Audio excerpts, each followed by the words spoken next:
Welcome to The Explainer. Today, we're diving into the brilliant work of clinical psychologist Dr. Julie Smith.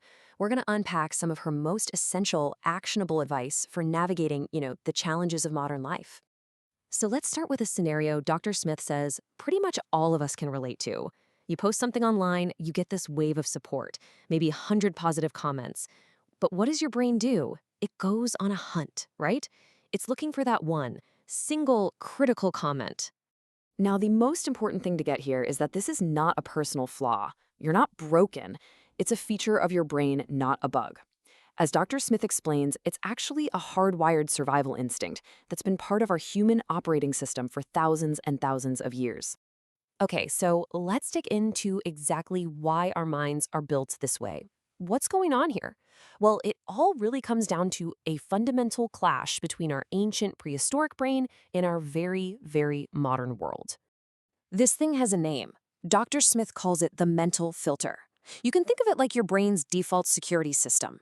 It's constantly scanning your environment, not for all the good stuff, not for what's going right, but for any, and I mean any, potential sign of a threat or social rejection. And this comparison really just nails the whole issue. See, for our ancestors, getting rejected from the tribe wasn't just embarrassing, it was a literal death sentence. Today, a nasty online comment can trigger that exact same primal, high-alert fear. Your body just reacts before your rational mind even gets a chance to step in and say, hey, it's just a comment. And this, right here, is the absolute key. Dr. Smith is so clear on this, telling someone to just stop caring what people think is pretty much impossible advice. We are literally built to care, so the real skill isn't trying to eliminate that feeling, because you can't. It's about learning how to manage it when it inevitably pops up. So now that we kind of get the problem, let's get practical. Let's move on and actually build a toolkit you can use for managing those feelings of anxiety and overwhelm. You know when you're in a really bad mood and you try to think your way out of it? It can feel like wrestling in mud. You just get more stuck. Dr. Smith suggests a much smarter and way faster approach. Use your body. A physical action can create a really powerful mental shift. And here's a perfect example. The next time you feel that wave of anxiety coming on, heart racing, shallow breathing, you can directly intervene with something called box breathing. This super simple rhythmic exercise sends a powerful signal to your nervous system that you are safe, and it slows that entire anxiety response right down. Okay, another huge source of stress is that feeling of being totally lost or overloaded. Dr. Smith points out this often happens when we get goals and values mixed up, and understanding this distinction is absolutely critical for finding our direction again. So, what is the difference?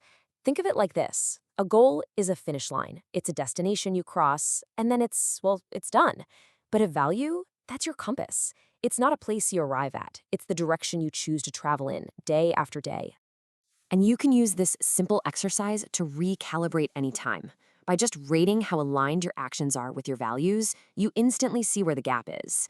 And the most important part is that last question. It's not about some huge, overwhelming life change. It's about finding one small, manageable step you can take right now to get back on your path. All right, let's tackle a big one, confidence. We are so often told to just think positive, right? But Dr. Smith explains why that so often fails and offers a much, much more effective, action-based path. This quote, this gets right to the heart of it all. See, we tend to think that confidence is something we need to have before we do the scary thing. But the truth is real confidence is forged in the very moments we feel like we don't have any at all. Think of it this way. Your comfort zone is where your confidence currently lives, but it can't grow there. The growth zone, that's where you feel vulnerable. That's where you feel uncertain. That is the only place where confidence is actually born and can expand. So, confidence isn't some feeling you just wait around for. It's a result that you create. Your brain is kind of like a scientist. It believes in evidence. Every single time you take a small, manageable action that scares you, you're giving your brain evidence. And if you do it repeatedly, your brain starts to automate that new belief about what you're capable of.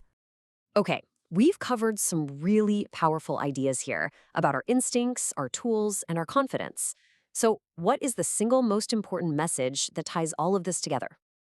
Dr. Smith makes it crystal clear that mental wellness is not about achieving some perfect, problem-free existence. That's just not realistic. Life will always throw things at you. The goal is to build an arsenal of effective tools so that you know you can handle whatever comes your way. And here they are, the key tools for your arsenal. Remember, your negative bias is a feature, not a bug. Use your body and your breath to calm your mind. Guide yourself with your values, not just temporary moods. And build real, lasting confidence through small, consistent, brave actions. And this leaves us with a final, really powerful question to walk away with.